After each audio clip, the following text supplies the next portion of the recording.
See to hear you, but it's a little quiet. Okay, I'll try to speak up. I'll do the best I can here. So, this year we started with a pheno hunt. We popped a whole lot of seeds to end up with 144 female plants. We ended up pulling out 36 genetics. We have all those mother plants still. We've been steadily replacing them, and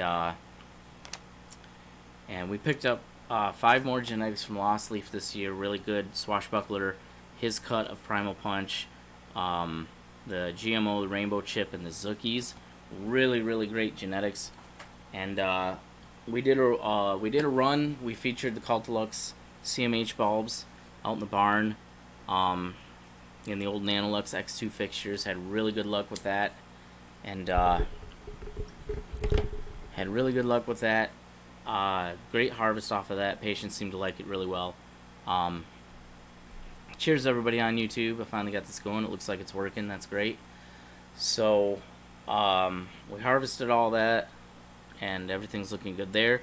So moving forward, we've got to cut down the mothers. Some of the mothers, so we're gonna end up keeping our triple chocolate chip, our Galactic Jack, Big Smooth, the Primal Punch Swashbuckler, GMO Rainbow Chip Zookies, and then we're also keeping the Subcool Seeds Lakia, our Mr. Soul's Durban Ties, really good cut, the MTG Genetics Ting, Monkey Mints and Juicy Banger from Exotic Genetics, North Star Genetics, Smurfzilla, right? North Genetics, Smurfzilla, and the Motor Rebel OG are what we're going to be keeping. And then hopefully adding to that, we are going to be going with the Grease Monkey from Exotic Genetics. We're going to hopefully be popping that real soon here. So, Grease Monkey. We've got we got the Bruce banner that we're finally going to run. That's from Cannabis. We picked that up. We've got Loki Grow had gifted me the Ice Cream Sundae, so I'm looking forward to running the Ice Cream Sundae. We've got Sugar Tits that was gifted to Nikki from Subcool. The Cali Connection Sugar Mill looks really good. And I actually have a lot of ocean-grown seeds, but I ended up feeling like I want to pop the Doji because the GMO is like the only kind of gas that I have right now. So this Doji is kind of a funky, rotten dough. Gassy, funky, rotten dough. So I think that's going to be a good addition to my current line. And then, of course, Empire Breeding Companies. I'm finally getting around to do the Vampire Mints. So we're going to have that coming up soon. And then Red Scar Genetics, we have the GMO cross with Banana Milkshake. Got 2 seeds of that. I'm looking really forward to that. I think that's going to be good, and it'll be a little bit different take on GMO without having to actually pop seeds. So really cool. Hi everybody. I just want Wonka Bars Monkey Mints. Yeah. Oh yeah. So let's see over here. Good day. Happy New Year. Happy New Year from down under. Nice. That's good to see people from that far away. So and then the Kush Brothers I actually got also from Spanibus. The Kush Brothers Pandama Kush. Got 2 feminized seeds of that, so looking forward to that. And then I've still got the DJ Short cross from 2016. We ran, but the mother wasn't strong. The plants weren't that great. We did get a little harvest off of it, and it was a really good genetic, but we could have did a lot better, so I'm pulling the second pack of that, and I'm going to run that again. That's a 50% Afghani, 30% Thai, 20% Haze. DJ Short, like DJ BB cross with DBB F2. So it's gonna be pretty crazy to look Blueberry. at. Blue Dream, Blueberry. Yeah, Blue Dream, Blueberry. A couple other ones in there. Yeah, it's confusing.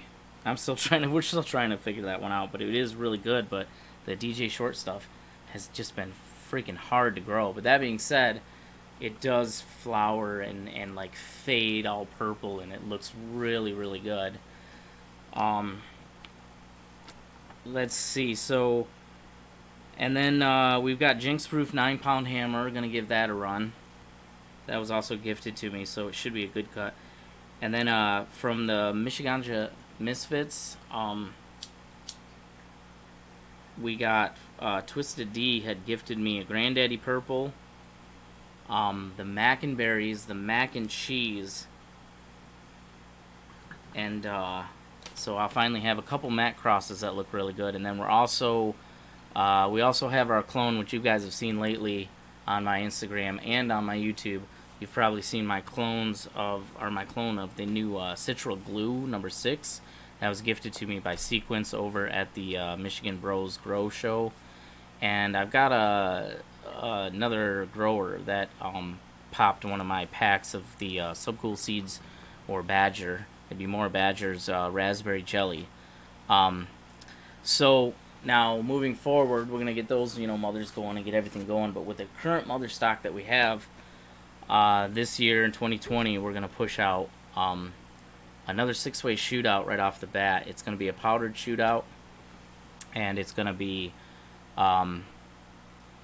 Big Smooth, Monkey Mints, Galactic Jack, and Primal Punch in the 6 flood and drain trays under the 12,000 watts of HPS light with 100-gallon reservoirs. It's going to be a nutrient shootout. It's going to be a powdered / top dress shootout. And so there'll be 12 of each plant, 2 in each tray, 4 genetics per each tray for a total of 8 plants.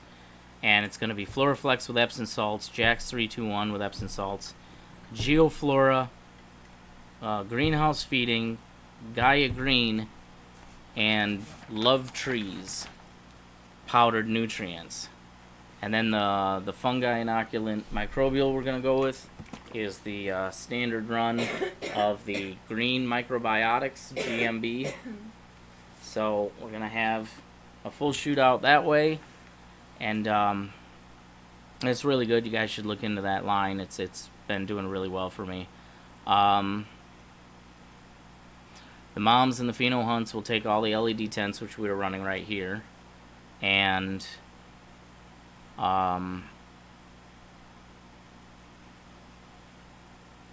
the 6K HPS setup we have in the basement, where we did the lighting shootout at the end of last year, 2018, we will be running a few more genetics. I haven't figured out. I haven't picked which moms I want to run, but I want to monocrop a few more.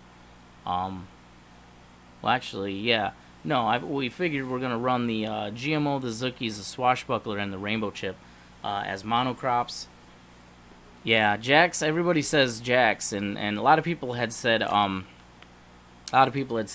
Veg Plus Bloom, but I just don't know anybody running it, and I don't like the price point, so I threw that to the wind, and I'm like, everybody wants to see Jax against Floraflex. I was really impressed by Floraflex, so definitely looking forward to that. But the Gaia, Jax, and Floraflex, like, I mean, you got like Mr. Canuck Grows, that's Gaia Green, and he just kills it with that. So I can't wait to see how that turns out. But yeah, in the basement here, GMO, Zookie, Swashbuckler, and Rainbow Chip will run under the 6K setups down here, probably 4 plants apiece, and we'll be showcasing the bottle nutrient line, and you guys should look it up because it's pretty nice. It's well priced, and it's actually fairly extensive. It's Rooted Leaf with the green microbiotics, but they have a new formulation that's a little more potent. So yeah, stay tuned for all that in 2020, and we'll have videos. And of course, I'm going to be doing other videos on our DWC cloner and different cloning techniques. I'm going to hope to maybe try to get on the bandwagon of the air cloning that we saw from the Michigan Bros Grow Show interview with a guy from the Herbs Now, where he talked about air cloning. Yeah, Jax is probably going to be the cheapest. It still looks like it's the cheapest alternative. So, are people saying stuff? No, I'm laughing at myself. So yeah, I definitely want to get my hands on Jax and really start to run it. So tomorrow morning we're popping seeds. DJ Short Blueberry 15 years ago. I know this is a 2016 collaboration set of seeds, but they all popped. But these seeds, the seeds weren't really stressed. The DJ Short seeds weren't really stressed or anything, and they all hermied. Even the one that I kept as the female Pheno choice, it actually popped a few balls itself. So it wasn't bad. None of the other plants hermied, so I know it wasn't stressed, but they're just known for it. So I'm hoping I get something a little more stable off of this. Tribus. I do have some Tribus. I've used it in the past. When I did the lighting shootout toward the late end of 2018, I was actually using Tribus with CES, Cutting Edge Solutions. So, hello, Brett. So yeah, I did use Tribus. I have really good luck with Tribus. I'm going to be doing pure cocoa again, probably the Psycho Cocoa blocks, because it's really soft, regulated cocoa. There's no bits. There's nothing wrong with this cocoa. It's really, really good. It's always washed. It's always stable. And just the green microbiotics, because I always amenity it with so much extreme gardening mycos that you can see the cat litter. You just can see it in the soil when you grab it to pot. There's just so much in there. So when it comes to root development, it's just through the roof. And there are some fungus in here and microbes in here that help roots, but the bulk of them are just inoculation and keeping everything super healthy, and that's what they do. So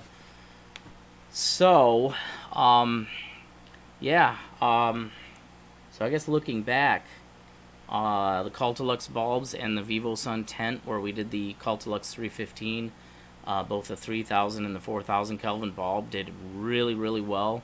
I was surprised at the yield that I pulled out of a 4x4 space, and in the Vivo Sun 2-in-1 tent out of just a single 315-inch bulb, with the new lost leaf cuts there of that the GMO. The GMO's a long one. It's a 10-week strain, but I was able to kind of super crop it and lay it down in the trellis so it didn't get too high, so the light spread was even. Sadly, I toward past day 35, which was my last update video, I got really busy on a bunch of different projects, and I just wasn't able to go out and continue to film like every 10 days like I wanted to plan at a minimum. So I didn't really get any real good harvest videos, cut down videos, or anything like that. I had a few nice nug shots that I put up on my Instagram page, though, that do show some of the really nice nugs and the quality and the formation and the coloring of the GMO and the swashbuckler. Moving forward with the 6-way shootout and the feature grows, I'm gonna try, like I did in the past, to use the digital bricks meter so I can actually squeeze out some of the juice, and at least 4 times in flower and 4 times in veg is what I'm shooting for, is to be able to get the actual sugar levels, contents within the plant, so I can try to see what the plant's performance are, how they compare to each other, and how they compare to the different nutrients in the shootout. And of course, I'm going to continue to use the HM digital pH meters, ppm meters. This is a combo meter. I already have 2 of these. I have these wall mount units, the big wall mount data loggers. I have handheld smaller data logger backlit. But these things, you can remove the probes on them. You can actually remove the probes on them if you have to replace them. Take a toothbrush to them, keep them clean. They'll stay accurate. They'll stay very accurate, and they're fast. The if you actually look at the Michigan Bros Grow Show, which I was just on their thing 2 days ago, their live broadcast. If you look back like probably 10 or 11 videos now. They did an interview with the guy from the Herbs Now, which Eagle One Gardens has a Herbs Now machine, and it's kind of changing the way that we think about drying and curing cannabis. But he actually goes into a pretty detailed procedure of how he scores the plant stem and puts like a rapid rooter around it and wraps it up and gets them to clone right there on the plant. So really, really nice bit of information, and I think everybody should look at that, you know, being that Michigan has, you know, plant count issues. So air layering, yeah, air cloning. It's in the air. So compost teas. I've done Cultured Biologics easy teas where you don't have to brew. I've made my own teas before, and I've done the extreme gardening, like 48-hour teas, and they all seem to be pretty good. I don't think I'm doing any teas. I know the Rooted Leaf has an actual bottle of an already like ready to go tea with their line also. But yeah, typically in the 6-way shootouts, I'm not doing any types of teas. I have to leave the microbials that I force feed to them, like from the 100-gallon reservoirs, to flood the tray and to activate, you know, anything to start breaking it down. But Floraflex, Jax, already available. Geoflora, yeah, take a little microbe to break it down. But yeah, shouldn't need to do too much on teas. Now, if I was doing some Nectar for the Gods, which with the mothers and the new clones and all that stuff right here in the LED tents that we're sitting around, I'll probably pull down all my Nectar for the Gods bottles, and I'll definitely feed them teas, because that goes hand in hand. So yeah, I just wanted to go and say hi and see how everyone's doing, and Happy New Year, and just give a quick update. I'm going to try to pin this update to make it permanent on Instagram, and to all my YouTube viewers, cheers.